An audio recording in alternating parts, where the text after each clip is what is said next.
స్తోత్ర. మన ప్రభును రక్షకుడైన యేసుక్రీస్తు నామమునకు మహిమ కలుగునుగాక.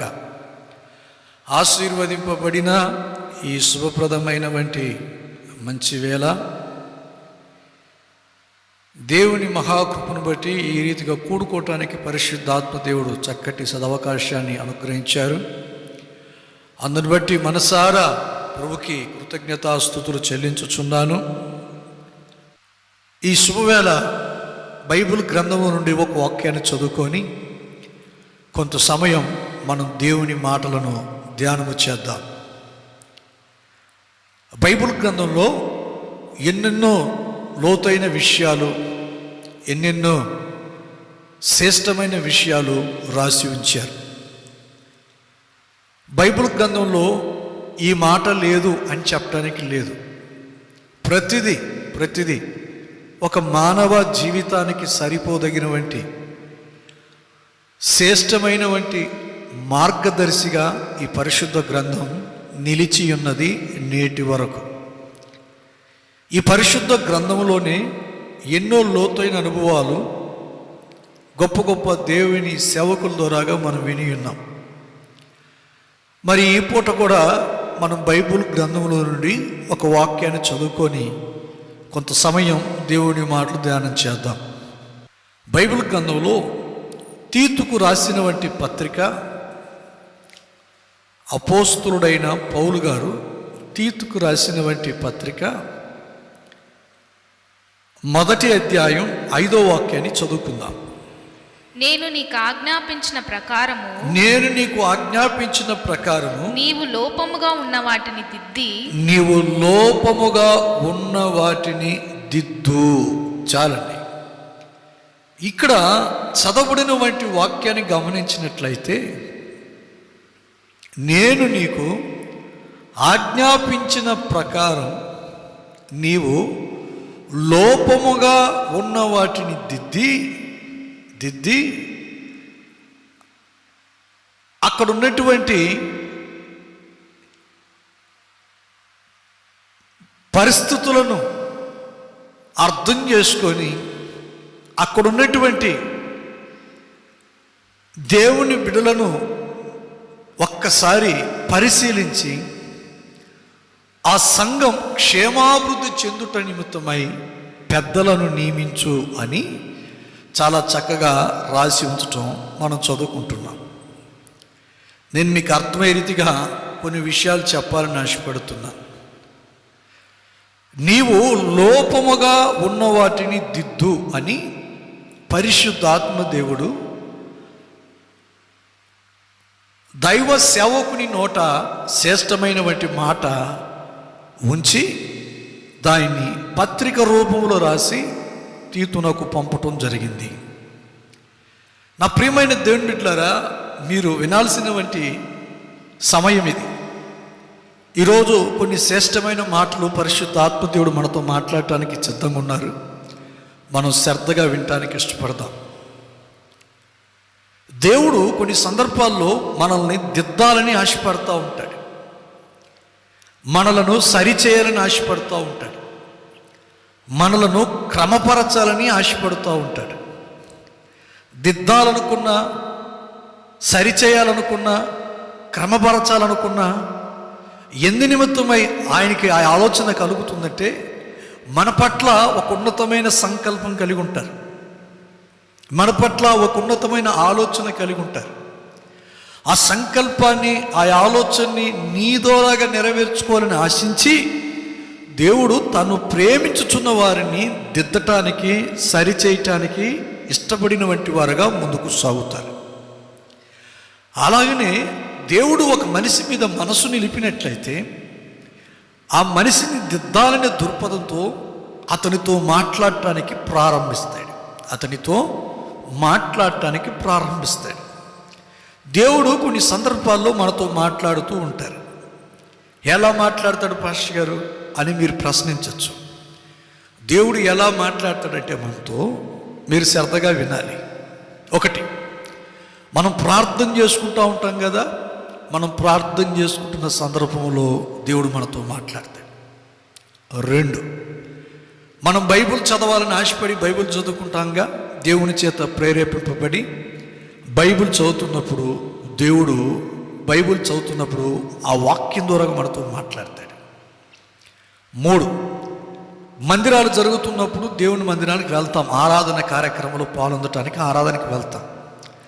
ఆరాధనకి వెళ్ళినప్పుడు ఆరాధన సమయంలో వాక్య పరిచయం చేస్తాడుగా పాస్టర్ గారు, దేవుని సేవకుడు ఉపదేశిస్తున్నప్పుడు ఆ ఉపదేశపు కోణములో నుండి దేవుడు మనతో మాట్లాడతాడు. 4, మనం ఎవరి దగ్గరికైనా వెళ్ళి ప్రార్థన చేయించుకోవటానికి ఆశపడి మోకరించినట్లయితే వారు ప్రార్థన చేస్తున్నప్పుడు దేవుడు వారి ద్వారాగా మనకి ప్రవచనం అందజేస్తాడు, ప్రవక్తల ద్వారా మాట్లాడతాడు.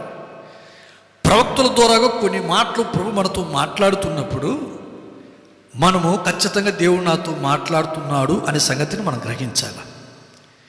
ఇలా 4 విధాలుగా దేవుడు మనతో మాట్లాడతాడు. 1, మనం ప్రార్థన చేసుకున్నప్పుడు మాట్లాడతారు. 2, మనం బైబిల్ చదువుకుంటున్నప్పుడు మాట్లాడతారు. 3, చర్చిలో సేవకుడు వాక్యం చెప్పేటప్పుడు ఉపదేశం ద్వారాగా మాట్లాడతారు. 4వది ప్రవక్తల ద్వారాగా దేవుడు మనతో మాట్లాడుతూ ఉంటారు.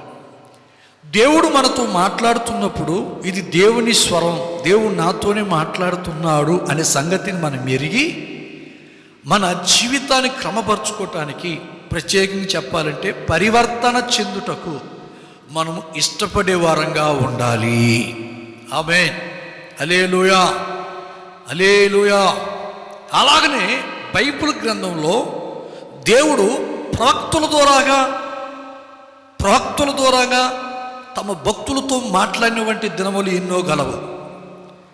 బైబిల్ గ్రంథాన్ని మనం గమనించినట్లయితే మనకు అర్థమవుతుంది. ఒక మంచి మాట రాసి ఉంచారు, విలువైన మాట, మంచి విలువైన మాట ఒకటి బైబిల్ గ్రంథంలో రాసి ఉంచారు. హోషేయ గ్రంథం 12వ అధ్యాయం 10వ వాక్యం కానీ చదువుకున్నట్లయితే పేజీ నంబర్ 750, మీరు వెతుక్కోవద్దండి, కష్టపడి నేను చెప్తున్నాను, తీసుకోండి. పేజీ నంబర్ 750, పాత నిబంధన గ్రంథం. ఏమంటే ఒకసారి చదువుదాం ఆ మాటని. 12వ అధ్యాయం 10వ వాక్యాన్ని చదువుకుందాం. ప్రవక్తలతో నేను మాట్లాడి ఉన్నాను, విస్తారమైన దర్శనములను నేను ఇచ్చి ఉన్నాను. ఉపమాన రీతిగా అనేక పర్యాయములు ప్రవక్తల ద్వారా నేను మాట్లాడి ఉన్నాను. శ్రద్ధగా వినండి. అనేక మారులు నేను ప్రవక్తలతో మాట్లాడాను. ప్రవక్తల ద్వారా ఉపమాన రీతిగా ప్రజలతో మాట్లాడున్నాను, సంఘముతో మాట్లాడున్నాను, సంఘస్థులతో మాట్లాడున్నాను, రాజులతో మాట్లాడున్నాను. ఏమండి, అనేకులతో దేవుడు ప్రవక్తల ద్వారాగా మాట్లాడాడంట. ఎందుకు ప్రవక్తల ద్వారాగా మాట్లాడతాడు? రాబోయే మేలు కానీ, రాబోయే కీడు కానీ, రాబోయే క్షేమము కానీ, రాబోయే క్షామము కానీ, రాబోయే ఆశీర్వాదం కానీ, రాబోయే శాపం కానీ ఎవరి ద్వారాగా దేవుడు తన బిడ్డలకి తెలియజేస్తాడంటే, ఎవరి ద్వారాగా తన బిడ్డలకి దేవుడు వర్తమానాన్ని పంపుతాడంటే ప్రవక్తల ద్వారాగా పంపుతాడు. ప్రవక్తల ద్వారాగా మాట్లాడతారు. ఎందుకు ప్రవక్తల ద్వారాగా మాట్లాడతాడంటే లోపముగా ఉన్న వాటిని సరిచేసుకోవాలనే ఉద్దేశంతో. అంటే మన జీవితంలో పరివర్తన చెందాలనే దృక్పథంతో దేవుడు ప్రవక్తల ద్వారాగా మనతో మాట్లాడతాడు. ప్రవక్తల ద్వారాగా మనతో మాట్లాడుతున్నప్పుడు ఇది దేవుని స్వరము అనే సంగతి మనం గుర్తించాలి. ఇది దేవుని స్వరము అనే సంగతిని మనం గుర్తించి దేవుడు నన్ను సరిచేయటానికి, దేవుడు నన్ను క్రమపరచటానికి, దేవుడు నన్ను దీవించటానికి, దేవుడు నన్ను ఆశీర్వదించటానికి, దేవుడు నన్ను బలపరచటానికి, దేవుడు నాకు విజయాన్ని ప్రకటించటానికి నా జీవితంలో ఎంతగా ఆయన మనసు నిలుపుతున్నాడంటే నేను పరివర్తన చెందితే నా జీవితం బాగుపడుతుందనే దృక్పథంతో ఆయన మనసు నిలుపుతున్నాడనే సంగతిని మనం గ్రహించాలా. మనము గ్రహించి పరివర్తన చెందగలిగిన వంటి వరంగా మారాలా. అప్పుడే ప్రభువారు మన జీవితంలో ఉన్నతమైన కార్యాలు జరిగిస్తారు. ఆశీర్వాదకరమైన దీవెనలు మన జీవితంలో ప్రవేశపెడతారు. మనము పరివర్తన చెందాలని, మన జీవితాలు బాగుపడాలని, స్వర్గసీమగా మారాలని, దీవెన నొందాలని, క్షేమాన్ని పొందాలని, విజయాన్ని చేకూర్చుకోవాలనేది దేవుని యొక్క సంకల్పం. అయితే ఈనాడు అనేక మంది జీవితంలో ఈ పరివర్తన అనేది లేకపోవటం వలన, లోపముగా ఉన్న వాటిని సరిచేసుకోకుండా ఉండటం వలన జీవితాలు కుక్కలు చించిన ఇస్తర్లా తయారవుతుంది. నా ప్రియమైన దేవుని బిడ్డలారా, ఈ మాటలు ఏదో మిమ్మల్ని గాయపరచాలనో లేదో మిమ్మల్ని బాధ పెట్టాలనే ఉద్దేశంతో నేను మాట్లాడటం లేదు, కానీ ఈ పరివర్తన పండగల ద్వారాగా ఒక శ్రేష్టమైన దీవెన మీరు పొందాలని పరిశుద్ధాత్మ దేవుడు ఈరోజు మనందరితో మాట్లాడుతున్నారు. ఆమేన్, హల్లెలూయా. గమనించండి, నేను మీకు ఇద్దరు వ్యక్తులు చూపెడతాను. ఈ ఇద్దరు వ్యక్తులు కూడా సామాన్యులు కాదు, వీళ్ళిద్దరు కూడా రాజులు. ఈ ఇద్దరు రాజుల గురించి ఈరోజు నేను మీకు కొన్ని విషయాలు చెప్తాను. ఈ రాజుతో కానీ మాట్లాడిన వ్యక్తులు ఎవరంటే ప్రవక్తలే. ప్రవక్తుల ద్వారాగానే దేవుడు వారితో మాట్లాడారు. ప్రవక్తుల ద్వారాగానే దేవుడు వారితో మాట్లాడించాడు. ప్రవక్తుల ద్వారాగా దేవుడు మాట్లాడినప్పటికీ ఒకడు విన్నాడు, ఒకడు వినలేదు. అంటే ఒక రాజు వినలేదు, ఒక రాజు విన్నాడు. ఒక రాజు వినక, పరివర్తన చెందక తన జీవితాన్ని భ్రష్టత్వానికి అప్పగించుకున్నాడు. మరొక రాజు విని తన జీవితాన్ని పరివర్తన పరుచుకొని, క్రమపరుచుకొని దీవెన పొందాడు. ఈ ఇద్దరు రాజుల గురించి ఈ పూట నేను మీకు అర్థమరీతిగా కొన్ని మాటలు చెప్పి నేను ప్రార్థన చేయటానికి ఇష్టపడుతున్నాను. మొదటి రాజు గురించి మనం గమనిద్దాం. ఈ రాజు పరివర్తన చెందని రాజు, తన జీవితాన్ని దిద్దుకోలేని పరిస్థితుల్లో మిగిలిపోయిన రాజు, అంటే ఉండిపోయిన రాజు. ఇతను తన జీవితాన్ని క్రమపరచుకోలేని దౌర్భాగ్య స్థితికి దిగజారిన వంటి రాజు. ఎవరి రాజు, ఈయన పేరేంటి అనే సంగతి గమనించినట్లయితే ఈయన పేరు యెహోషాబాతు. ఏం పేరండి? యెహోషాబాతు. మీరు రాజుల పుస్తకంలో కానీ దినవృత్తాంతముల గ్రంథంలో కానీ ఈ యెహోషాబాతు రాజుల గురించి చదువుకుంటే మీకు శ్రేష్టమైన విషయాలు రాసి ఉంచాను, మీకు అర్థమయ్యే రీతిగా. అయితే ఈ సందర్భంలో నేను మీకు అర్థమయ్యే రీతి కొన్ని మాటలు చెప్తాను, శ్రద్ధగా వినండి. పరివర్తన చెందని, తమ జీవితాన్ని దిద్దుకొని, తమ జీవితాన్ని మార్చుకొనని ఒక రాజుని మీ ముందు పెట్టాను. ఆ రాజు పేరు ఏం పేరంటే యెహోషాబాతు. ఏం జరిగింది అంటే, యెహోషాబాతు ఇశ్రాయేలు ప్రజలకు కాక యూదా ప్రజల మీద రాజుగా నియమింపబడిన వంటి వాడు. యూదా ప్రజలను పరిపాలిస్తున్నటువంటి ఒక రాజు. ఇతను పరిపాలన కాలంలో చాలా భక్తిగా ఉన్నాడు. దేవుడు మెచ్చుకోగలిగినంత భక్తి చేశాడు. దేవుడు మెచ్చుకోగలిగిన వంటి భక్తి చేశాడు. ఈ భక్తిని బట్టి దేవుడు అతన్ని ఎంతగానో దీవించి, ఆశీర్వదించి క్షేమస్థితిని ప్రకటించాడు, ఘనపరిచాడు. కొంతకాలం కాగా ఇతని జీవితంలో ఏమని కొన్ని లోక సంబంధమైన వంటి ఆలోచనలు చెలరేగాయి. మనసు లోకం మీద పడింది, మనసు వెండి మీద పడింది, మనసు బంగారం మీద పడింది, మనసు వ్యాపారం మీద పడింది. డబ్బు సంపాదించాలి, వ్యాపారం చేయాలి, డబ్బు సంపాదించాలి, వ్యాపారం చేయాలి, డబ్బు సంపాదించాలి, పేరు సంపాదించాలి, ఇంకా కాస్త ఆస్తిని వెనకేసుకోవాలని ఆలోచన కలిగి ఇతను ఇశ్రాయేలు రాజుతో సహవాసం చేయటానికి ప్రారంభించాడట.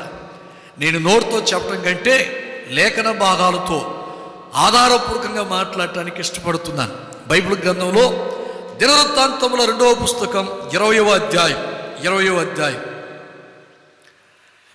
34వ వాక్యం నుండి చదువుకుంటూ వద్దాం. యెహోషాపాతు చేసిన కార్యములన్నిటిని గూర్చి హనానీ కుమారుడైన యెహూ రచించిన గ్రంథమందు వ్రాయబడి ఉన్నది. ఈ యెహూ పేరు ఇశ్రాయేలు రాజుల గ్రంథమందు కనబడుచున్నది. 35వ వాక్యం నుండి చదువుకుందాం. ఇది అయిన తరువాత యూదా రాజైన యెహోషాపాతు మిక్కిలి దుర్మార్గముగా ప్రవర్తించిన ఇశ్రాయేలు రాజైన అహజ్యాతో స్నేహము చేసెను. ఎవరితో? అహజ్యాతో స్నేహం చేసింది. ఎవరితో? మిక్కిలి దుర్మార్గంగా ప్రవర్తించిన ఇశ్రాయేలు రాజైన అహజ్యాతో సహవాసము చేసింది. కింద భాగం తర్షీషునకు పోదగిన ఓడలను చేయింపవలనని యెహోషాపాతు అతనితో స్నేహము చేయగా వారు ఎనక్కో పేరులో ఆ ఓడలను చేయించాడు. చూడండి, ఇతను అహజ్యాతో స్నేహం చేసి తర్షీషునకు వెళ్ళుటకు వచ్చుటకు, ఏమండి, వ్యాపారం చేయటానికి, కొనుగోలు చేయటానికి, అమ్మటానికి, ఏమండి, వ్యాపారం చేయటానికి పూనుకొని ఈ దుర్మార్గంగా ప్రవర్తిస్తున్నాడు. చూడండి, ఇశ్రాయేలు రాజు ఆ రాజుతో స్నేహం చేసి ఓడలు తయారు చేయించాడంట. ఏం తయారు చేయించాడంట? ఓడలు తయారు చేయించాడంట. ఏ ఓడలు? తర్షీషునకు వెళ్ళగలిగినవంటి, వ్యాపారానికి ఉపయోగపడగలిగినవంటి ఓడలని తయారు చేయించాడంట. ఇతను ఓడలు తయారు చేయించుచున్నప్పుడే దేవుడు ఇతనితో మాట్లాడటానికి ఇష్టపడ్డాడంట. దేవుడు ఇతనితో ముచ్చటించడానికి ఇష్టపడ్డాడంట. దేవుడు ఇతని లోపాలన్నింటినీ దిద్దాలని ఆశపడి ఇతను పరివర్తన చెందాలనే దుర్పదముతో తన సేవకుడైన ప్రవక్తని పంపించాడంట. ఎవరి దగ్గరికి? యెహోషాపాతు దగ్గరికి. కింద భాగం చదువుదాం. అప్పుడు మారేషు వాడును దోదావాహు కుమారుడైన ఎలియాజరు నీవు అహజ్యాతో స్నేహము చేసుకొంటివి గనుక యెహోవా నీ పనులను భంగము చేయునని యెహోషాపాతు మీద ప్రవచనం ఒకటి చెప్పాను. వినాలా? దేవుడు మనలను సరిచేయాలని ఇష్టపడినట్లయితే, మనలను క్రమపరచాలని ఇష్టపడినట్లయితే, మనము పరివర్తన చెందాలని ఆయన కోరుకున్నట్లయితే, ఆయన కోరికను బట్టి తప్పకుండా మనకు ఒక అవకాశం ఇస్తాడు. దిద్దుకోండ్రా, బాగుపడండ్రా బాబు అని. అలాగనే యెహోషాపాతు జీవితంలో ఇతను దిద్దుకొని బాగుపడతాడేమో అని చెప్పి తన ప్రవక్తను పంపుతున్నాడంట. ఏం పేరు ఆ ప్రవక్త పేరు? ఏం పేరండి? ఎలియేజరు అనబడుతున్న ప్రవక్తను పంపిస్తున్నాడు. నేను చెప్పానుగా, దేవుడు మనతో మాట్లాడాలనుకుంటే, మనల్ని దిద్దాలనుకుంటే, మనల్ని సరిచేయాలంటే ఇలా మాట్లాడతాడని చెప్పానుగా. ఇదిగో ప్రవక్త ద్వారాగా మాట్లాడుతున్నాడు. ఏమని? నాయనా, నువ్వు దుర్మార్గంగా ప్రవర్తించిన ఇశ్రాయేలు రాజుతో స్నేహం చేస్తున్నావు. అతనితో నీకున్న స్నేహం మంచిది కాదు. అతను మంచి మనసు కలిగిన వాడు కాడు. అతను మంచి మనసాక్షి కలిగిన వాడు కాడు. అతను స్వభావం మంచిది కాదు. అతని ప్రవర్తన మంచిది కాదు. అతను పరివర్తన మంచిది కాదు. పరివర్తన చెందని వ్యక్తి.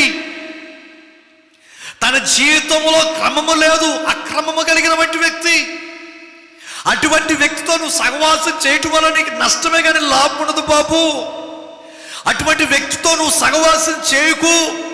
నిన్ను ఇశ్రాయేలు ప్రజల మీద కాక యూదా ప్రజల మీదకి రాజుగా నియమించాను. యూదా స్తుతిగోత్రపు దేవుని సంబంధులైన దేవుని బిడ్డల మీదకి నువ్వు రాజు అయ్యా.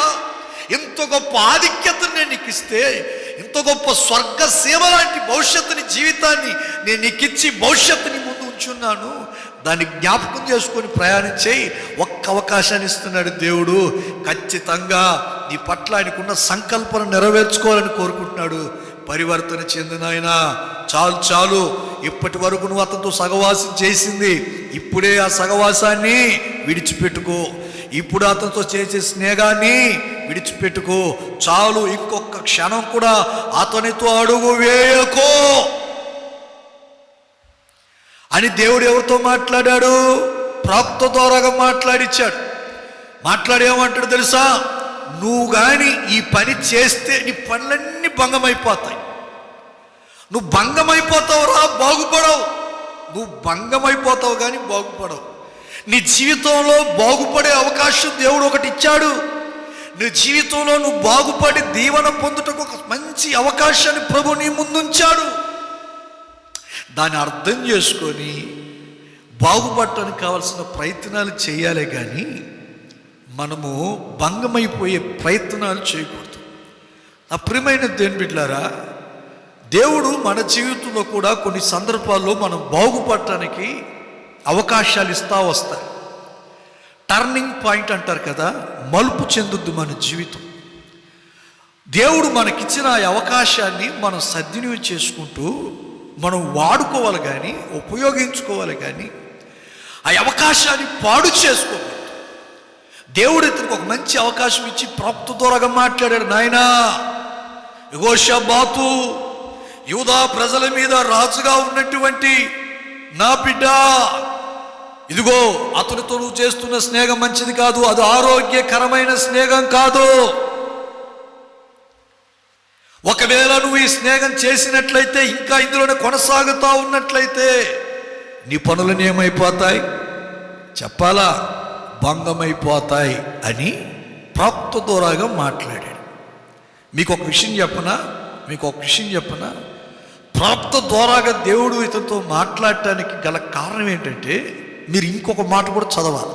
ఇంకొక మాట కూడా మీకు ఇంకా చక్కగా అర్థమవుతుంది అనమాట. ఆ దినవృత్తాంతంలో 2వ పుస్తకంలోనే 19వ అధ్యాయం 2వ వాక్యం చదవాలి. 2వ వాక్యం.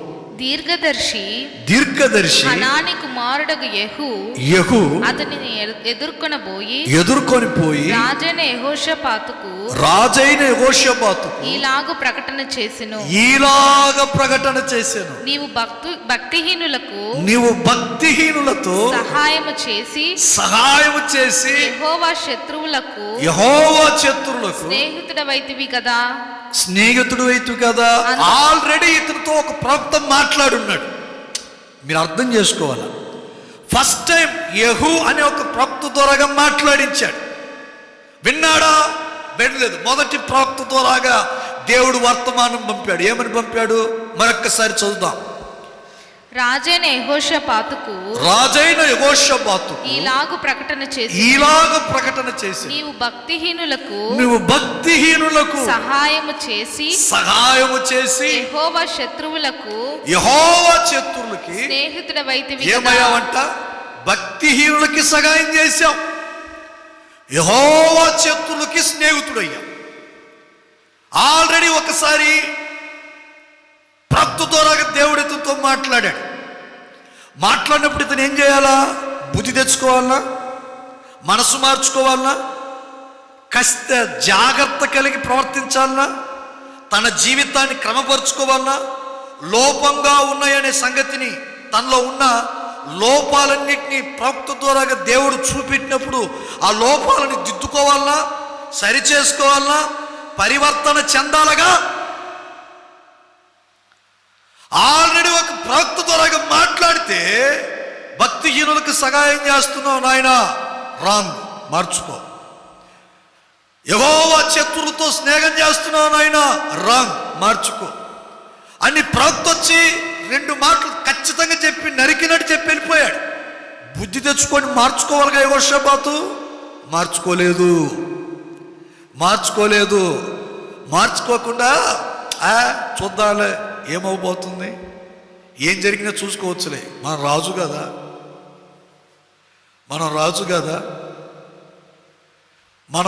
కదా, ఏం జరిగినా చూసుకోవచ్చులే అన్నట్టు ఒక ధైర్యం.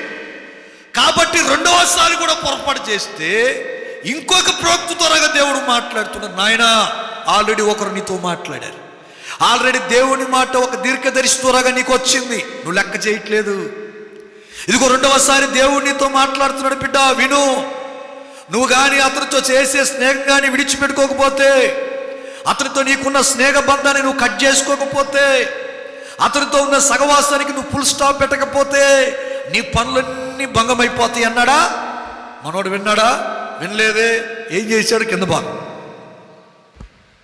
ఆ ఓడలు తర్షీషునకు వెళ్ళజాలకుండా బద్దలైపోయెను. ఏమైపోయినాయి అంట? ఏమైపోయినాయి? బద్దలైపోయినాయి అంటే ఎక్కడికి పోకుండా, తర్షీషునకు వెళ్ళకుండా, వ్యాపారానికి వెళ్ళకుండా, ఓడ నిండగా బంగారు వస్తువులు, దుస్తులు, వెండి, విలువైనటువంటి ఆభరణాలు, విలువైనటువంటి వస్తువులు అన్నీ ఆ ఓడలో ఉన్నాయి. నడి సముద్రంలో మునిగిపోయింది, బద్దలైపోయింది ఓడ. కారణం ఏంటి తెలుసా? దేవుడు హెచ్చరించినప్పటికీ కూడా, దేవుడు సరి చేసుకోమని చెప్పినప్పుడు కూడా, దిద్దుకో బాబు అన్నప్పుడు కూడా అతను దిద్దుకోకుండా తన జీవితంలో పరివర్తన చెందకపోవటం వలన ఇంతటి నష్టానికి, ప్రమాదానికి గురయ్యాడు. ఈ వాక్యం వింటున్న నా ప్రియమైన దేవుని బిడ్డలారా, ఈరోజు లైవ్లో దేవుని వాక్యాన్ని వీక్షిస్తున్న క్రీస్తునందు ప్రియమైన దేవుని బిడ్డలారా, మీ అందరికీ నా హృదయపూర్వకమైనటువంటి మనవి, లోపముగా ఉన్నవి సరిచేసుకో అని దేవుడు నీతో మాట్లాడినప్పుడు, నువ్వు ప్రార్థన చేస్తున్నప్పుడు దేవునితో మాట్లాడుండొచ్చు, నువ్వు బైబిల్ చదువుకుంటున్నప్పుడు దేవునితో మాట్లాడుండొచ్చు, నువ్వు ఆరాధన జరుగుతున్న సందర్భంలో మందిరానికి వెళ్ళినప్పుడు దేవునితో మాట్లాడుండొచ్చు. ఇదిగో ఈ లైవ్ ద్వారా కూడా దేవునితో మాట్లాడుతూ ఉండొచ్చు, ప్రవక్తుల ద్వారా కూడా దేవునితో మాట్లాడుతూ ఉండొచ్చు.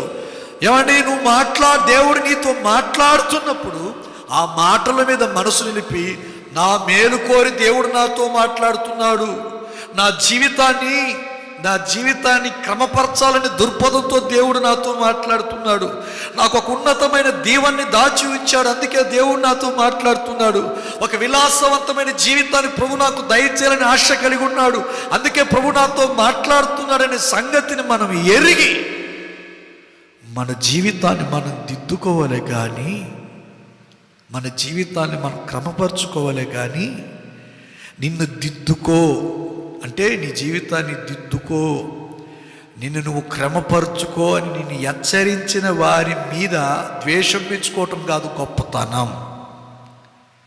ఈరోజు చాలామంది దేవుని బిడ్డలు, విశ్వాసులు చేసే పని ఏంటో తెలుసా? ఎవరైతే కఠినంగా వాక్యం చెప్తారో, ఎవరైతే హెచ్చరిస్తారో, ఎవరైతే గద్దిస్తారో, ఎవరైతే బుద్ధి చెప్తా ఉంటారో వారి మీద ద్వేషం పెంచుకుంటూ ఉంటారు, వారి మీద వైరం పెంచుకుంటూ ఉంటారు, వారి దగ్గర పగని పెంచుకుంటూ వెళ్తూ ఉంటారు. నువ్వు చేసే తప్పిదమ్ములను గుర్తించి ఏమండి నిన్ను సరిచేయటానికి నీ మీద ఉన్నటువంటి ప్రేమను బట్టి నిన్ను హెచ్చరిస్తున్నప్పుడు ఖచ్చితంగా దాన్ని నువ్వు సరి చేసుకోగలిగితే నీ జీవితం ఒక చిన్న పరలోకంలా మారిపోద్ది. దేవుడు ఎన్నో మార్లు నిన్ను హెచ్చరించాడు. నువ్వు చేసే ప్రతి తప్పు నీకు తెలుసు. ఆ తప్పిదముల మధ్యలో నువ్వు ముందుకు సాగుతున్నప్పుడు దేవుడు నిన్ను ప్రేమించి దేవుని సేవకుని ద్వారాగా, వాక్యం ద్వారాగా, ప్రవక్తుల ద్వారాగా, కళల ద్వారాగా, దర్శనాల ద్వారాగా దేవునితో మాట్లాడుతూ ఉన్నాడు. అయినా నువ్వు లెక్క చేయట్లేదే, నీ జీవితంలో నువ్వు పరివర్తన చెందటం లేదే, నేను నువ్వు క్రమపరచుకోవటం లేదే, లోపముగా ఉన్న వాటిని దిద్దుకోలేకపోతున్నావే. ఈరోజు నీ జీవితంలో నువ్వు లోపంగా ఉన్న వాటిని దిద్దుకోలేకపోతే యెహోషాపాతు పనులన్నీ భంగమైపోయిన రీతిగా, యెహోషాపాతు ఓడ సముద్రంలో మునిగిపోయిన రీతిగా నీ ప్రయత్నాలన్నీ భంగమైపోతాయి. నీ ఓడన పడుతున్న నీ కుటుంబం సముద్రాన్ని ఈ లోకంలో మునిగిపోద్ది. కష్టాలు పాలవుతావు, ఇబ్బందులు పాలవుతావు, అపజయపు పాలవుతావు, అనారోగ్యానికి గురవుతావు, ఆవేదనకి గురవుతావు, అసమాధానానికి గురవుతావు. నా ప్రియమైన దేవుని బిడ్డలారా, ఈరోజు నీ ప్రార్థనని చక్కబెట్టుకో, లోపముగా ఉన్న వాటిని దిద్దుకో, పరివర్తన చెందు. నా దేవుడు నీకు, నీ కుటుంబానికి ఒక ఉన్నతమైన ఆశీర్వాదాన్ని, దీవెనని, క్షేమాన్ని, క్షేమస్థితిని అనుగ్రహిస్తాడు. నువ్వు ఇంకా పరివర్తన కానీ చెందకపోతే, నీ జీవితాన్ని కానీ మార్చుకోకపోతే, పశ్చాత్తాపం కానీ నీలోకి రాకపోతే ఖచ్చితంగా నిన్ను రాబోయే ఉగ్రతుడిని తప్పించేవారు ఎవరు ఉండరు. యోహాను భక్తుడు ఒక మాట అంటాడు, సర్ప సంతానమా, రాబో ఉగ్రతుడిని మిమ్మల్ని తప్పించేవాడు ఎవడు అని. కారణం ఏంటి తెలుసా? ఇప్పటికే భూమి మీద ఈ కరోనా వైరస్ ప్రజలను అతలాకుతలా చేస్తూ ఉంటుంది. మానసికంగా శారీరకంగా ధైర్యం చెడినటువంటి వారుగా మారిపోయారు. ఆర్థిక ఇబ్బందులకు గురయ్యారు, అనారోగ్య స్థితికి గురయ్యారు, అధైర్యానికి గురయ్యారు. కరువు ఇళ్లలో దరువేస్తుంది, చీకటి ఇళ్లలో చిందులేస్తుంది. ఇటువంటి భయంకరమైన పరిస్థితులకు ప్రజలు నెట్టబడ్డారు, త్రోయబడ్డారు. ఇదంతా ఎందుకు జరుగుతున్నాయి తెలుసా? ఇంకా ప్రజలు పరివర్తన చెందలేదు. నేనంటాను, ఆల్రెడీ 2020 సంవత్సరం కరోనా ఈ భూమి మీద చెలరేగింది విపరీతంగా.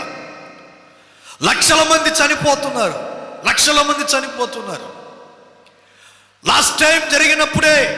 లాస్ట్ టైం వచ్చినప్పుడే మనమందరం ఏం చేస్తుండాలంటే మేలుకొని ఉండాలి, పరివర్తన చెంది ఉండాలి. అయ్యో, దేవుడు ఇంత ఉగ్రత ఈ భూమి మీదకి ఎందుకు పంపాడు? ఇంత తెగుల్ని ఎందుకు పంపాడు?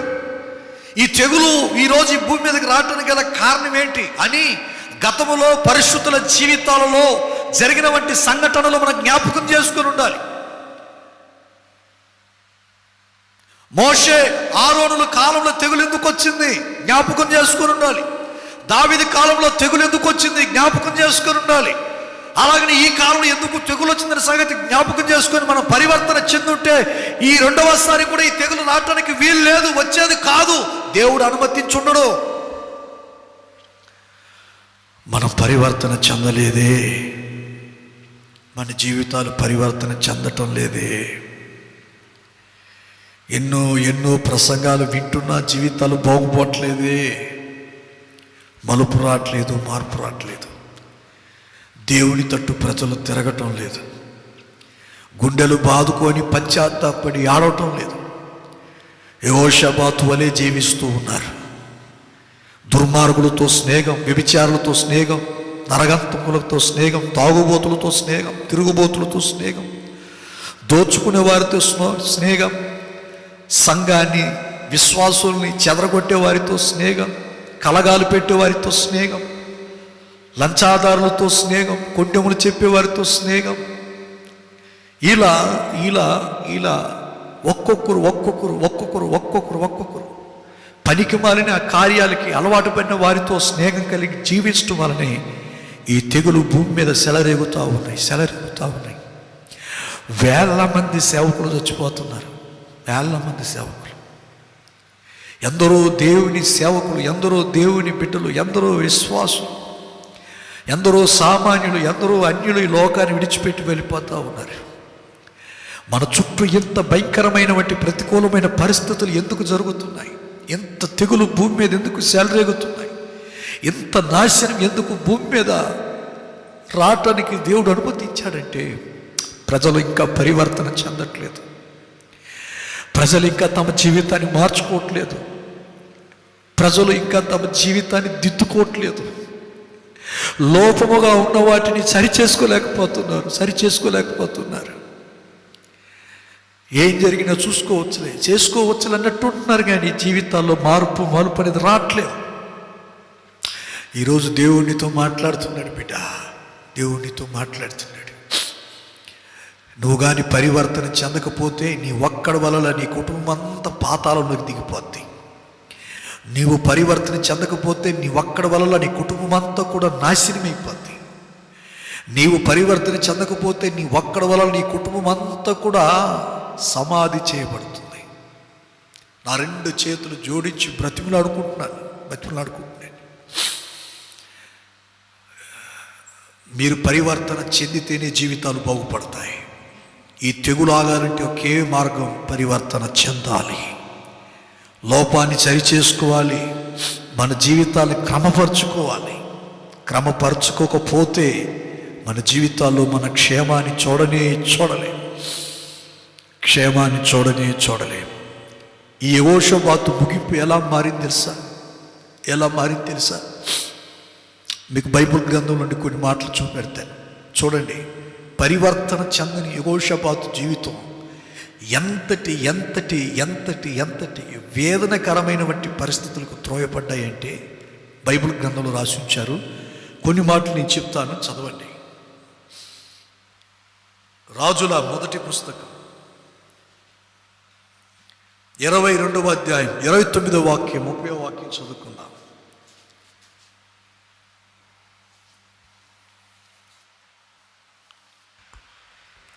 ఇశ్రాయేలు రాజును యూదా రాజు యెహోషాపాతును రామోత్గిలాదు మీదికి పోవుచుండగా ఇశ్రాయేలు రాజు నేను మారువేషము వేసుకుని యుద్ధములో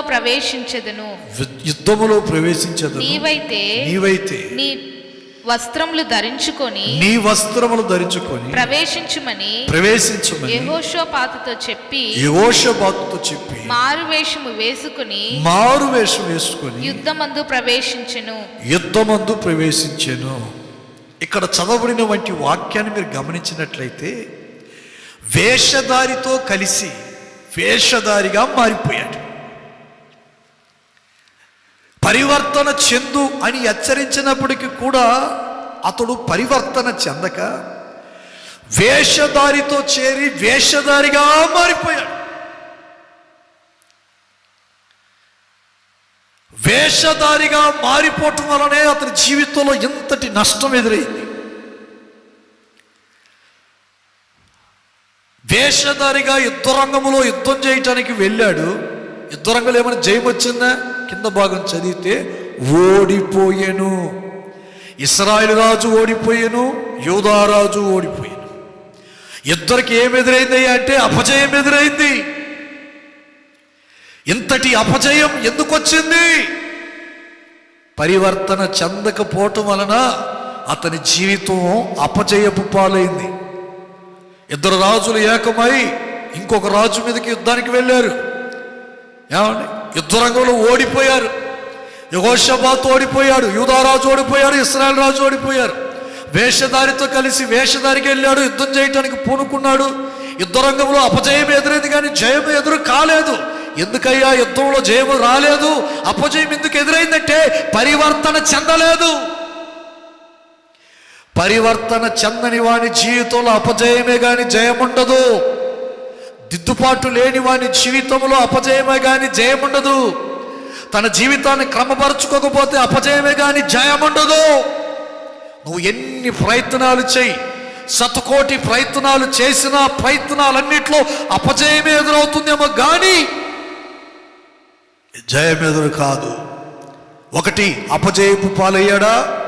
రెండవ విషయం చెప్తాను, వినండి. రెండవ విషయం చెప్తాను, శ్రద్ధగా వినండి. దినవృత్తాంతముల 2వ పుస్తకం 19వ అధ్యాయం 2వ వాక్యం ఆఖరి భాగం చదువుతాం. యెహోవా సన్నిధి నుండి కోపము నీ మీదికి వచ్చును. కోపము నీ మీదకి వచ్చును. కోపాగ్నికి గురయ్యాడంట. ఎవరు? యెహోషాపాతు. దేనికి గురయ్యాడు? యెహోవా కోపాగ్నికి గురయ్యాడు. దేవుని సన్నిధి నుండి ఉగ్రత నీ మీదకి వచ్చును. దేవుని సన్నిధి నుండి కోపాగ్ని నీ మీదకి వచ్చును. ఎవరి మీదకి?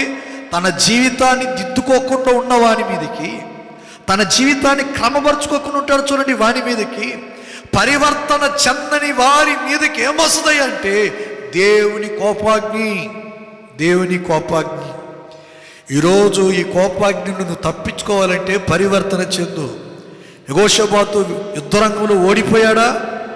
రెండవది, దేవుని కోపాగ్నికి గురయ్యాడా? మూడవది, ఏం జరిగిందో చూడండి, ఘోరమైన విషయం. 21వ అధ్యాయం దినవృత్తాంతంలో 2వ పుస్తకం 21వ అధ్యాయం 1వ వాక్యం చదువుకుందాం. యెహోషాపాతు తన పితరులతో కూడా నిద్రించి చచ్చారంట. అకస్మాత్తుగా ముగింపు వచ్చింది. అక్కడ ఓడలు బద్దలైపోయినాయా, ఓడలు బద్దలైపోయి సముద్రంలో మునిగిపోయినాయా? ఇక్కడికి వచ్చినాక ఏమైపోయి చనిపోయాడట. ఎంతటి నష్టం, ఎంతటి ప్రమాదం ఎందుకయ్యా ఒక మానవుని జీవితంలో ఎదురవుతుందంటే పరివర్తన లేదు, దిద్దుబాటు లేదు. ఎన్ని ప్రసంగాలు విన్నాయి, ప్రసంగం చేసే ప్రసంగికులకు మార్కులు వేస్తామే కానీ పొర్రపాటును కూడా మనకి మనం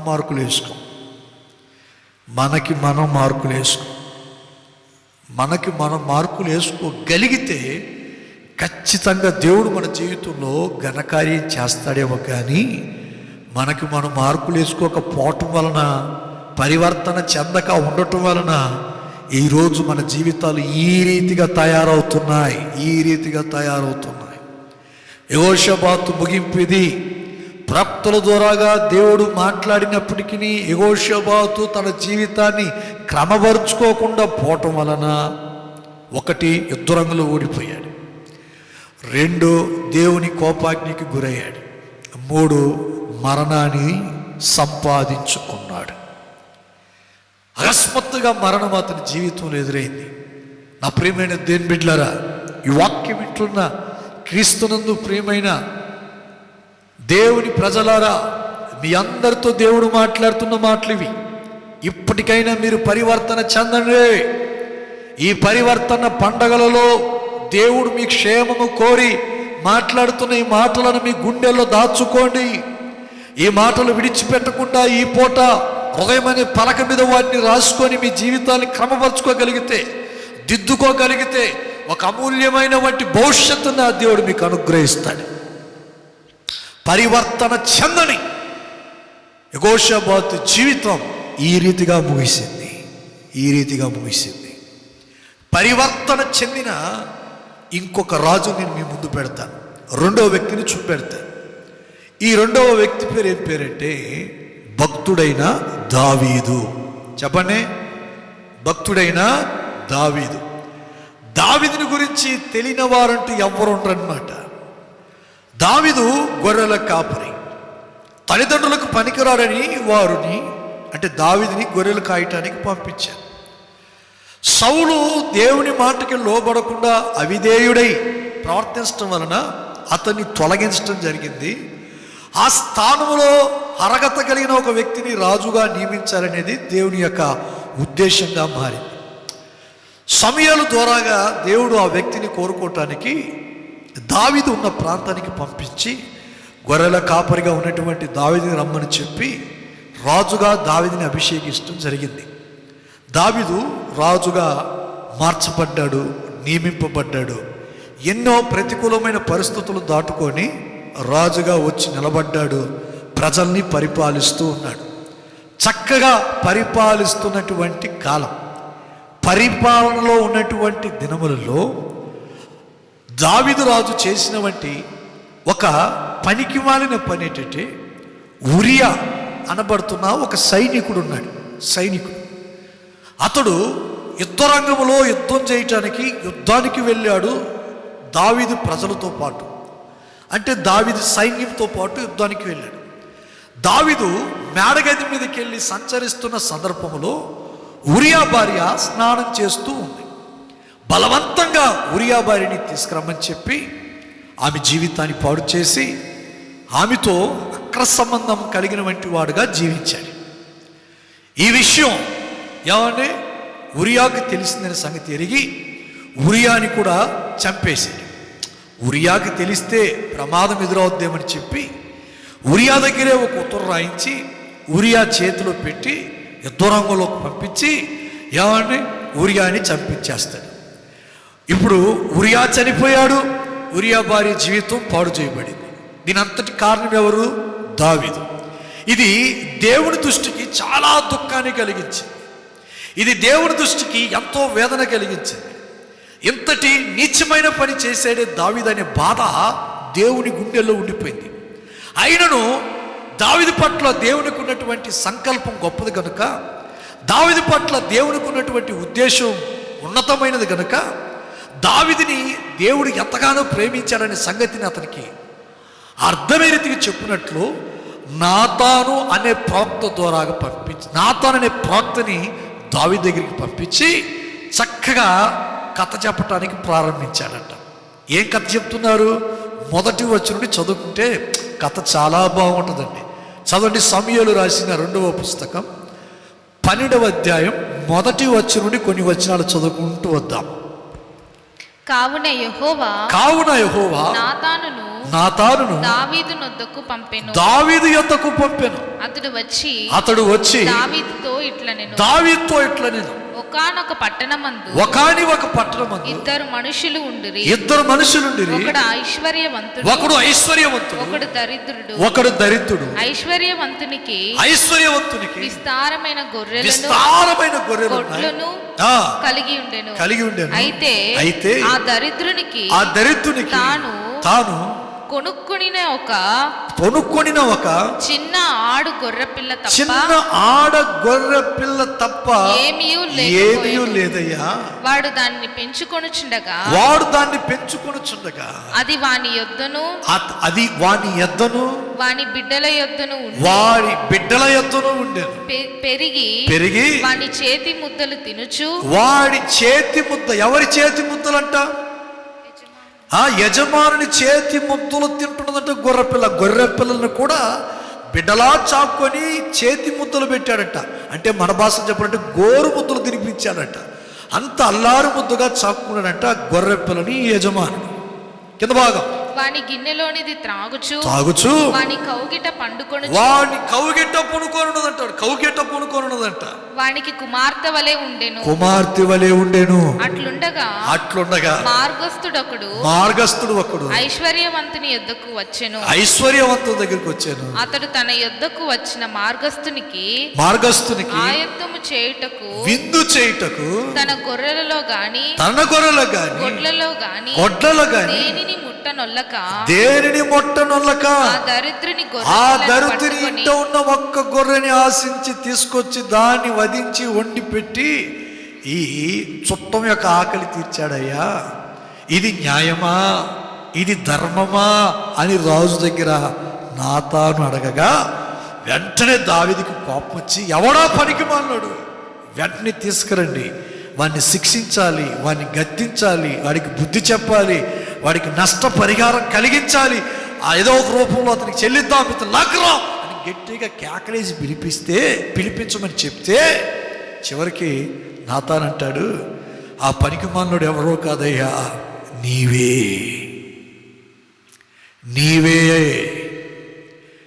నీవే ఉరియా భార్య మీద ఆశపడ్డావయ్యా, ఉరియాని చంపించావు, తన భార్యని సొంతం చేసుకున్నావు. ఇది ఎంత నీచమైన పని తెలుసా? ఇది నువ్వు చేసింది చాలా తప్పు దావీదు. దేవుడు ఈరోజు నిన్ను హెచ్చరించమని నన్ను పంపించని చెప్పి నాతాను ప్రవక్త దావీదు దగ్గరికి వచ్చి దావీదుని హెచ్చరించాడు.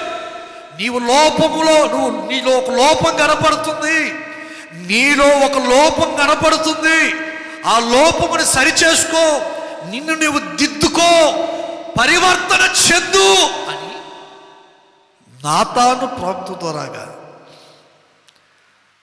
దేవుడు దావీదుతో మాట్లాడితే వెంటనే నాతాను మీద కోప్పడు, నాతాన్ని శిక్షించటమో, నాతానికి ఇబ్బంది కలిగించటమో ఇటువంటి పనులు చేయలేదండి దావీదు. దావీదు చేసిన శ్రేష్టమైన పని తెలుసా? నీలో లోపం కనపడుతుంది దావీదు. ఏదో సమయం అనుకూలించిందని తప్పు చేసేసావు, పొరపాటు చేసేసావు, ఇప్పటికైనా నిన్ను దిద్దుకో, క్రమపరుచుకో, సరి చేసుకోమని నాతాను ప్రవక్త హెచ్చరించిన మరుక్షణమే దావీదు చేసిన పని ఏంటో తెలుసండి? 51వ కీర్తనలోకి వద్దాం.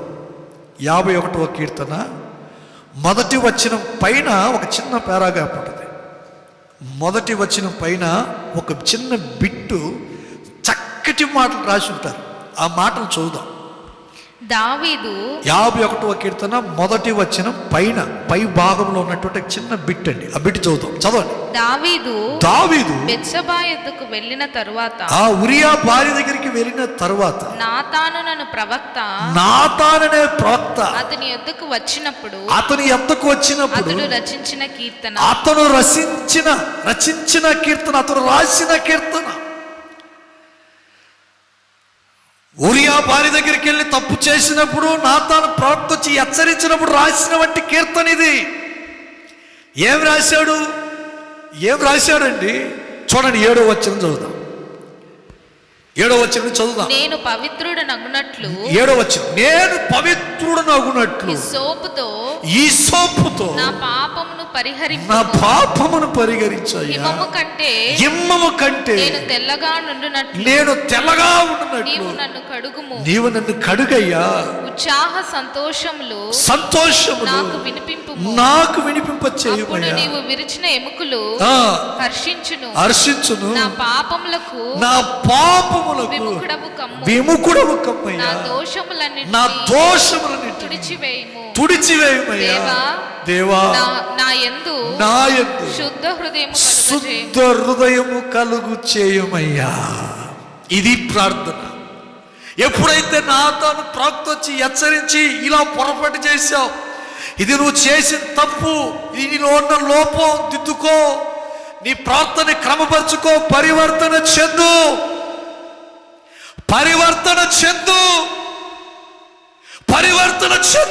అని చెప్పిన మరుక్షణమే పరిగెత్తుకుంటూ వెళ్ళాడట దేవాలయంలోకి.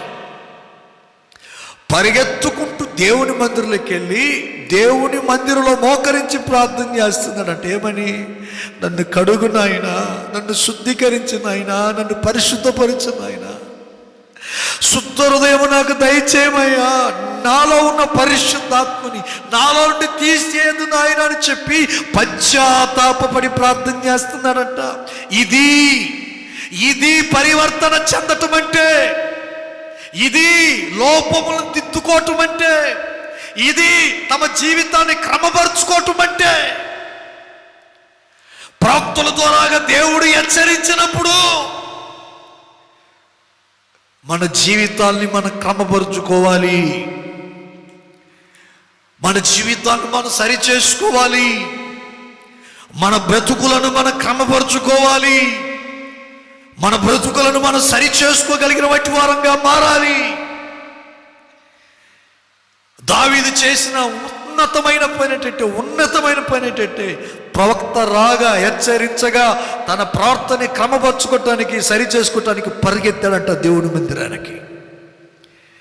దేవుని మందిరంలో ప్రార్థన, ఆ దోషములన్నింటినీ తుడిచివేయ్యా, నన్ను కడిగయ్యా, శుద్ధీకరించయ్యా, పరిశుద్ధపరచయ్యా అని లోపములన్నింటినీ సరి చేసుకుంటున్నాడయ్యా. సమయం అనుకూలించిందని పాపము చేశాను, తప్పు చేశాను, తెలియకుండా చేసేసాను, నన్ను క్షమించయ్యా, నన్ను తోసివేయకయ్యా, నా మీద ఉన్నటువంటి నీ కృపని దూరము చేయకయ్యా అని చెప్పి దావీదు దేవుని సన్నిధిలో పశ్చాత్తాపడి ప్రార్థన చేయటం వలన, పరివర్తన చెందటం వలన అతని జాతకమే మారింది. ఆమేన్. ఏం మారిందంట? అతని జాతకమే మార్చేశాడు దేవుడు. ఎలా మార్చాడు? ఏం జరిగింది? కొన్ని మాటలు చదవండి, నేను ప్రార్థన చేస్తాను. చూడండి, ఎప్పుడైతే దిద్దుకున్నాడో, సరి చేసుకున్నాడో, అతని జీవితంలో దేవుడు ప్రకటించిన విశేషమైన దీవెన ఏంటి తెలుసా? అపోస్తుల కార్యములు 12వ అధ్యాయం, క్షమించండి, అపోస్తుల కార్యములు 13వ అధ్యాయం 34వ వాక్యాన్ని చదువుకుందాం. మరియు ఇక కుళ్ళు పట్టకుండా ఆయనను మృతులలో నుండి లేపుటకు, అపోస్తుల కార్యములు 13వ అధ్యాయం 34వ వాక్యం, దావీదునకు అనుగ్రహించిన పవిత్రమైన వరములు మీకును అనుగ్రహించదు. చాలు. దావీదునకు అనుగ్రహించిన పవిత్రమైన వరములు. దావీదులోనికి పవిత్రమైన వరములు ఎప్పుడు వచ్చాయి? పరివర్తన చెందినాక వచ్చాయా, చెందక ముందు వచ్చాయా? నన్ను అడిగితే నేను చెప్పగలిగిన మాట, పరివర్తన చెందిన తర్వాత, లోపములను దిద్దుకున్న తర్వాత, తమ జీవితాన్ని క్రమపరుచుకున్న పిమ్మట ప్రభు అతనిలోనికి ఏ వరములు పంపాడంట? పవిత్రమైన వరములను పంపాడంట. ఇప్పుడు వరములతో అలంకరింపబడ్డాడంట. వరములతో అలంకరింపబడ్డాడంట. ఎప్పుడు వచ్చింది? పరివర్తన చెందిన పిమ్మట పవిత్రమైన వరములతో నా దేవుడు అతనిని నింపాడు. ప్రైజ్ ది లార్డ్, హల్లెలూయా. ఈరోజు నీవు పరివర్తన చెందితే నా దేవుడు నిన్ను కూడా పవిత్రమైన వరములతో నింపుతాడు. ఇంకొక మాట చెప్పనా?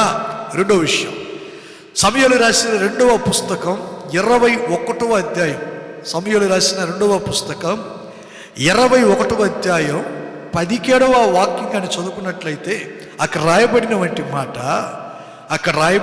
మాట సెరేయు కుమారుడైన అబీషై రాజును ఆదుకొని ఆ ఫిలిష్తీయుని కొట్టి చంపెను. దావీదు జనులు ఎవరు జనులంట? దావీదు జనులు దీన్ని చూచి ఇశ్రాయేలులకు దీపమగు నీవు ఆరిపోకూడదయ్యా. స్తోత్ర. దావీదుని దేవుడు ఎలా మార్చాడంటే ఇశ్రాయేలు ప్రజలకి దీపముగా మార్చాడు. నేనంటాను, నీవు పరివర్తన చెందితే, నీ లోపమును సరి చేసుకోగలిగితే, నిన్ను దిద్దుకోగలిగితే, నిన్ను నా దేవుడు నీ ప్రజలకి, నీ సంఘానికి, నీ కుటుంబానికి, నీ మీద ఆధారపడి నిన్ను అనుసరిస్తూ నిన్ను వెంబడిస్తున్న వారందరి ఎదుట వారికి నీవు ఒక దీపముగా ఉండునట్లు నా దేవుడు మారుస్తాడు. స్తోత్ర. హల్లెలూయా. దీపముగా ఉండునట్లు దేవుడు మారుస్తాడు. పరివర్తన చెందువాడే ప్రజలకి దీపంగా మారుతాడు. ఇంకొక మాట చెప్తా దావీదుని గురించి. ఏమండి? సమూయేలు రాసిన 2వ పుస్తకం 5వ అధ్యాయం 7వ వాక్యం చదువుకుంటే చాలా చక్కగా రాసిన మాట, ₹1,00,00,000 విలువ కలిగిన మాట. ₹1,00,00,000 విలువ కలిగిన మాట. చదువుదాం. యెబూసీయులు దేశంలో నివాసులై ఉండగా రాజును అతని పక్షము వారును యెరూషలేమునకు వచ్చిరి. యెబూసీయులు దావీదు లోపలికి రాలేడని తలంచి నీవు వచ్చిన ఎడల ఇచ్చటి గుడ్డివారును కుంటివారును నిన్ను తోలివేతురని దావీదునకు వర్తమానము పంపియుండిరి. అయినను దావీదు పురమనిన సియోను కోటను దావీదు స్వాధీనపరుచుకొనెను. సియోను కోటను దావీదు స్వాధీనపరుచుకొనెను. స్తోత్ర. ఏ కోటని స్వాధీనపరుచుకున్నాడంట? సియోను కోటని. నేనంటాను, భూమి మీద ఉన్న సియోను కోటని స్వాధీనపరుచుకున్నాడంట. అక్కడున్న సియోను కోటను కూడా స్వాధీనపరుచుకున్నాడంట. ఎప్పుడో తెలుసా? పరివర్తన చెందినప్పుడు. ఎప్పుడో తెలుసా? లోపములను సరి చేసుకున్నప్పుడు. ఎప్పుడో తెలుసా? తన జీవితాన్ని క్రమపరుచుకున్నప్పుడే సియోను కోటని స్వాధీనపరుచుకున్నాడంట. నా ప్రియమైన దేవుని బిడ్డలారా, శ్రద్ధగా వినండి. ఏమండి? దేవుని వాక్యం మనతో మాట్లాడిన బట్టి మాట్లాడేంటో తెలుసా? ఎప్పుడైతే దావీదు తన జీవితాన్ని పరివర్తన చేసుకున్నాడో, అక్కడ రాయబడిన మాట, వరములతో దేవుడు అలంకరించాడంట. ఏ వరములతో? పవిత్రమైన వరములతో అలంకరించాడంట. 2, ఇశ్రాయేలు ప్రజలకు దీపంగా మారాడంట. 3, సియోను కోటని స్వాధీనపరచుకున్నాడంట. ఎప్పుడు? పరివర్తన చెందినప్పుడు. ముగిస్తున్నాను, శ్రద్ధగా వినండి. యెహోషాపాతు యూదా ప్రజలకు రాజు, దావీదు ఇశ్రాయేలు ప్రజలకు రాజు. వీళ్ళిద్దరిని ప్రవక్తల ద్వారాగా దేవుడు దర్శించాడు. వీళ్ళిద్దరిని ప్రవక్తల ద్వారాగా దేవుడు హెచ్చరించాడు. వీళ్ళిద్దరిని ప్రవక్తల ద్వారాగానే దేవుడు బుద్ధి చెప్పించాడు. అయితే జరిగిన విషయం ఏంటంటే, యెహోషాపాతు తమ జీవితాన్ని దిద్దుకోకపోవటం వలన, క్రమపరుచుకోలేకపోవటం వలన, పరివర్తన చెందకపోవటం వలన, నా ప్రియమైన దేవుని బిడ్డలారా, అపజయము పొందాడు. దేవుని కోపాగ్నికి గురయ్యాడు. చివరి దినాలలో అకస్మాత్తుగా మరణం వచ్చింది, చనిపోయాడు. దావీదు పరివర్తన చెందాడు కనుక ప్రవక్త హెచ్చరించినప్పుడు వెంటనే శిరస్సొంచి లోపడ్డాడు కనుక పరివర్తన చెందిన దావీదు మీద దేవుడు మనసు నిలిపి 1, పవిత్రమైన వరములు ఇచ్చాడు. 2, ఇశ్రాయేలుకి దీపంగా నిలబెట్టాడు. 3, సియోను కోటని స్వాధీనపరుచుకుని కృపని అనుగ్రహించాడు. ఈరోజు నీవు పరివర్తన చెందితే దావీదులా ఉంటావు. పరివర్తన చెందకపోతే యెహోషాపాతు వలె నశించిపోతావు. తీర్మానం నీది, నిర్ణయం నీది. ఏమండి? అవకాశాన్ని దేవుడు నీ ముందు పెట్టాడు. ఇదిగో నీ ఎదుట శాపమును ఆశీర్వాదమును ఉంచి ఉన్నాను అన్న రీతిగా, ఇదిగో నీ ఎదుట మేలును కీడును ఉంచి ఉన్న రీతిగా, ఇదిగో ఈ రోజున దేవుడు నీ ఎదుట నీ ఎదుట యెహోషాబాతును దావీదును ఉంచి ఉన్నాడు. పరివర్తన చెందని యెహోషాబాతు ముగింపు ఎలా ఉన్నదో, పరివర్తన చెందిన దావీదు ముగింపు ఎలా ఉన్నదో మీకు ఇప్పటికే అర్థమై ఉండాలి. దేవుడు మీతో మాట్లాడి ఉన్నాడు కాబట్టి మీరు అర్థం చేసుకొని మీరు యెహోషాబాతులా ఉన్నట్లయితే, మిమ్మల్ని మీరు దిద్దుకోగలిగితే ఖచ్చితంగా మీ జీవితాలు బాగుపడతాయి. మీరు దిద్దుకోకపోతే మీ ముగింపు కూడా యెహోషాబాతు చరిత్రలో ఎటువంటి ముగింపు జరిగిందని రాసిచ్చారు, మిమ్మల్ని గురించి కూడా అదే రాయబడుతుంది. దావీదు వలె మీరు పరివర్తన చెందినట్లయితే ఖచ్చితంగా అతని ముగింపు ఎలా రాయబడిందో మీ ముగింపు కూడా అలా రాయబడద్ది. 10 మందికి దావీదు ఆశీర్వాదకరంగా మారినట్టు నీవు మారగల తీర్మానం చేసుకోండి. మీ జీవితాన్ని ప్రభు చేతులు పెట్టండి. ఇప్పటి వరకు ఎన్నో ప్రసంగాలు విన్నారు. 100 మంది దేవుని సేవకులు వాక్యం చెప్పారు. ప్రసంగాలు వింటున్న మీరు మీ జీవితాలు పరివర్తన చెందటానికి ఒక అవకాశం కలిగిందనే సంగతిని గుర్తించి, దేవుడు నీతో నాతో మాట్లాడిన ప్రతి మాటని గుండెల్లో భద్రపరుచుకొని వాక్యానుసారంగా జీవించడానికి ఇష్టపడదాం. దేవుని ఆశీర్వాదాలను సంపాదించుకుందాం. నా దేవుని సన్నిధి మీకు మీ కుటుంబానికి సదాకాలం తోడయుండి నడిపించునుగాక. ప్రార్థన చేద్దామా? సకల ఆశీర్వాదాలకు కారణభూతుడా, ప్రేమ కలిగిన మా తండ్రి, గరుడానికి గన్నామానికి స్తోత్రం. ఈరోజు నా ప్రభువా, ఈ రీతిగా నా తండ్రి నీ బిడ్డలతో మీరు మాట్లాడటానికి నీ పక్షాన్ని నిలబెట్టుకున్నందుకే స్తోత్రం. విత్తిన ప్రతి మాట విన్నవారు గుండెలు నీరు కట్టి పరిపచేసి, విన్నవారు పరివర్తన చెంది ఇక ముందున్న దినాలలో దీవెన పొంది ఆశీర్వాదకరంగా మారినట్లు సహాయం చేయండి. యేసుక్రీస్తు నామములో ప్రార్థిస్తూ అడిగి వేడుకొని పొంది ఉన్నాము తండ్రి. ఆమేన్, ఆమేన్, ఆమేన్. మన తండ్రి అయిన దేవుని ప్రేమ, కుమారుడైన యేసుక్రీస్తు వారి కృప, పరిశుద్ధాత్మ దేవుని సన్నిధి కాంతి, కృపా క్షేమాలు, సుఖ సౌఖ్యము, జయ జీవితం లైవ్ లో దేవుని వాక్యం వింటున్న ప్రతి వారితోనూ ప్రభు కృప సదాకాలము తోడే నడిపించునుగాక. ఆమేన్, ఆమేన్. అందరికీ వందనాలు. దేవుడు మిమ్మల్ని దీవించునుగాక. ఆమేన్.